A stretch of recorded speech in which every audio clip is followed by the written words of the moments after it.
Alright, ladies and gentlemen, I'm here on the show, and I'm doing a news video here in the night. I'm talking about wrestling to start off here. So Travis Scott has been around for a while. Well,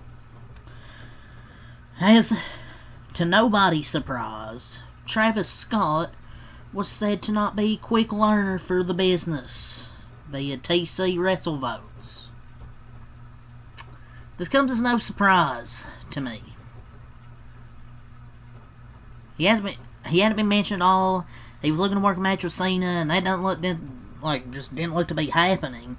And apparently he was not a quick learner for the business. Jesus Christ.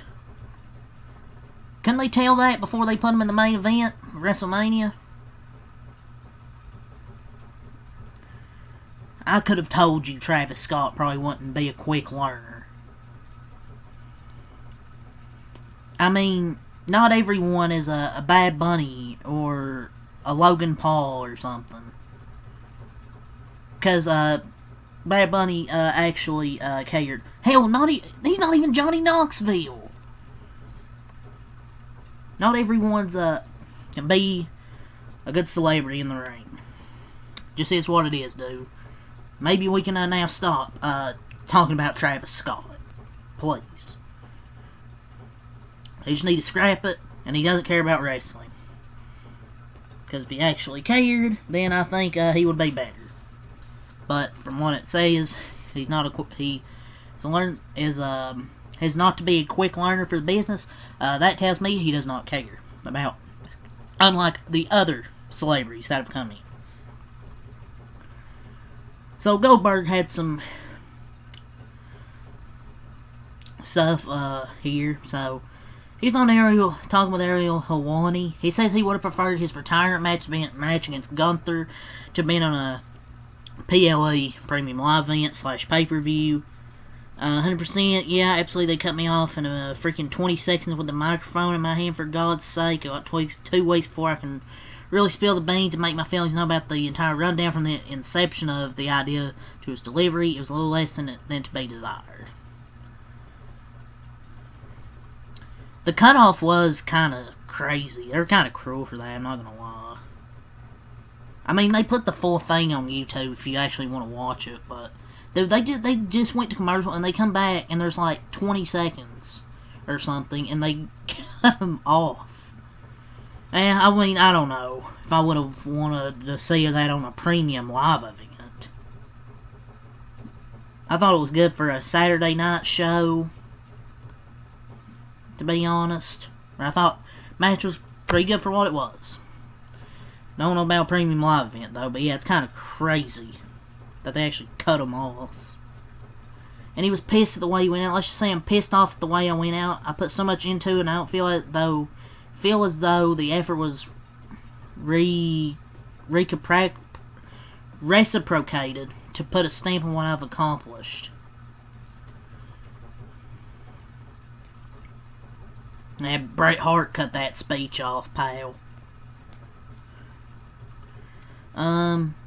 He talked about on his retirement match date being announced on 3 weeks' notice. I would have loved for them to announce it in January, have a build up to it, and do something like that. That I thought it was maybe worthy of my career. But let's just say they chose to do it with 3 weeks' notice. I mean, I thought it was a good match. Was good for what it was. It is kind of lazy, you know. Bad blood. Talked about his family, him and his family, and then they wait a few months to do it. So but maybe a proper bill, but I guess the bill was solid for what it was.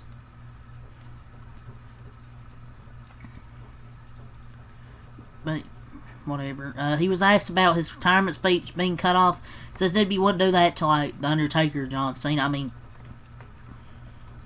no shit, they wouldn't do that. Come on, like, look. But you aren't Goldberg. You aren't Undertaker, John Cena. So, the updated card for SummerSlam is John Cena and Cody Rhodes for the undisputed title. Naomi, Io, and Rhea for the women's title. Tiffany Stratton and Jade Cargill for the women's title. Gunther versus CM Punk, and CM Punk won the gauntlet match for the world title. Becky Lynch versus Lyra Valkyria for the IC title. And Randy Orton and Jelly Roll versus Drew McIntyre and Logan Paul. Card looks pretty good, I'm not going to lie. Yeah, it looks like a pretty good SummerSlam. I'm pretty sure it's 2 nights. SummerSlam's looking stacked, though. And there might be a few more matches announced. Roman Reigns returned, and he's officially OTC 1. And the official Tribal Chief Championship's now in the WWE shop. In case anybody wants to buy it. So they made 3 more matches official on Monday. So, now let's talk about some NASCAR news. R Motorsports has changed drivers for the weekend. Cass Grawl will drive the number 5 Xfinity car instead of Chris Wright. And thank God. Bye, Bum. Goodbye, Bum. Or whatever that clip is of, Carsino. Bye, Bum. They've agreed to part ways effective immediately. Which, good. Because that guy is a freaking menace on the racetrack. Look, sucks when a driver loses their ride, but this one's overdue. Let's just hope he doesn't get another ride. Guy's been terrible on the track. Learn to drive maybe he'll be a janitor somewhere. The field has breathed a sigh of relief. As expected, 2 members of the Rick Ware team spent for 2 races for the wheel coming off, their rear changer and jackman. That was the only other penalty, earned some lug nut fines, so really nothing else.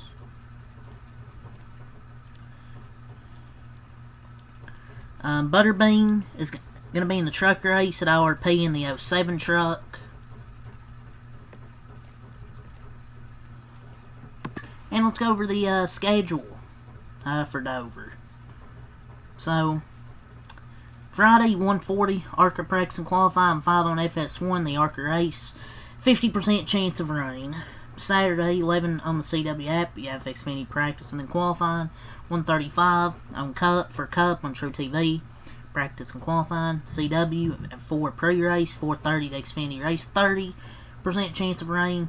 1:30 Sunday TNT pre-race, and then 2 p.m. on TNT. True TV Max Cup race. A 55% chance of rain. So typical Dover and weather. It's basically a rivalry at this point. It feels like every single time they go to Dover, it rains. If it's rained out, I mean, it's whatever. I mean, I'm still gonna be able to watch the race, even if it's a day later. But still, just frustrating. It always fucking rains at Dover. So, about some NFL here. So, several teams have inquired about the availability of 49ers wide receiver Juwan Jennings. The team currently has no desire to trade him. Yeah, they'll say that, but they'll end up trading him soon, probably, it feels like. He may even wants him.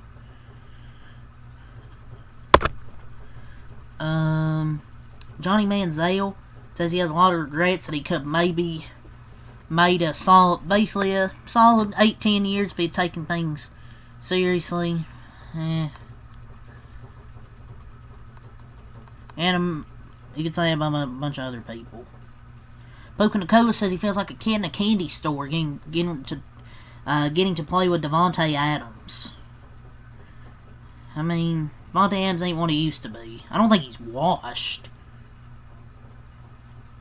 I mean, he had 1,000+ yards and 8 TDs last season while playing for 2 teams and having Gardner Minshew thrown the ball for 4 weeks. So, I don't think he's washed.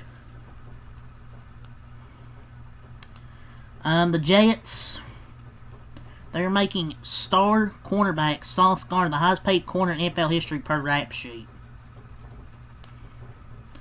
I mean, I guess it's deserved. Highest paid corner for a guy who hasn't been really great since his rookie year. Like, he hasn't been, like, bad, but he hasn't been, like, great. since his rookie year. Tummy! The Chiefs, they're finalizing a massive contract extension with star guard Trey Smith. That will make him the highest paid at his position, so as he should. I think it's 4 years, 90-something million. Definitely, it's not an overpay. He's one of the top guards at his position.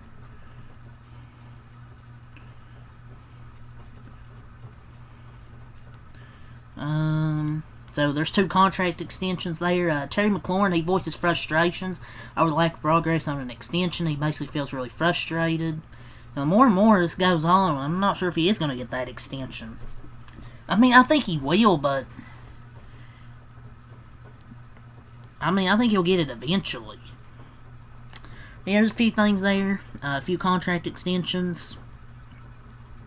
So, let's talk about some NBA. So, Brandon Jennings, he named his top 5 players to skip college.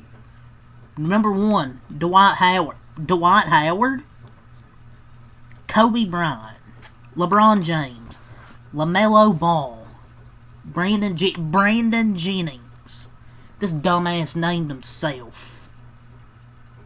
Dumbass putting LaMelo here too.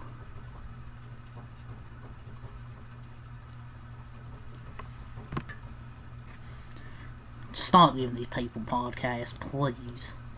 So, Terry Rozier, he has not been cleared of any wrongdoing and is still under federal investigation in connection with a potential gambling probe. If you've seen him play, I could have told you that. I could have fucking told you that, man. Man, he used to be so good and he had a fall off. With the way he plays, dude, he has to be fucking doing shit, dude. Dude, there's like a 40-second, low light on Twitter. He's throwing games. There's no fucking way. Tim McMahon said on ESPN, on the Sixers, they have built on a foundation of 2 max players who might be the 2 worst valued contracts in the NBA. I mean, I think signing PG was a huge mistake. Even without hindsight, paying him that much past 35 was crazy.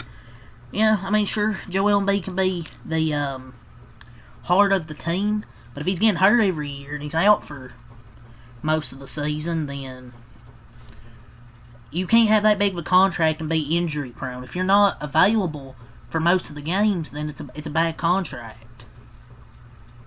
I mean, no one wants 30 games a year for $200+ million.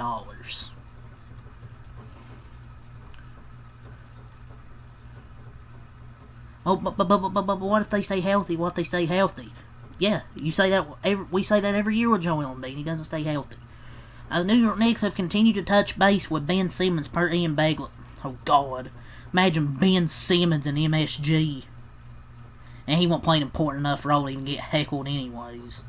But if he does play, that's pretty much a 5-on-4 advantage for the defense. Mavericks are the no favorites to land LeBron James per Bovada official. Jason McIntyre. Oh, God. You can just go ahead and get the parade ready for the Lakers if they get Bradley Beal. Dude, how does Jason McIntyre have a job? He says the most stupidest shit I've ever seen. Okay, I had to calm myself down there. I was laughing. Victor Oladipo is sinking NBA comeback and has been impressing teams, apparently during workouts, per Jeremy Woo. We'll see if that works out. And that's things from Sham. A thing here. Derek Lively's undergone surgery to clean up bone spurs in his right foot. He's expected to be healthy for training camp. But yeah, that's the one thing there from Shams. That's pretty much it. So that's really all I have to say. So until next time, I'm out. Peace.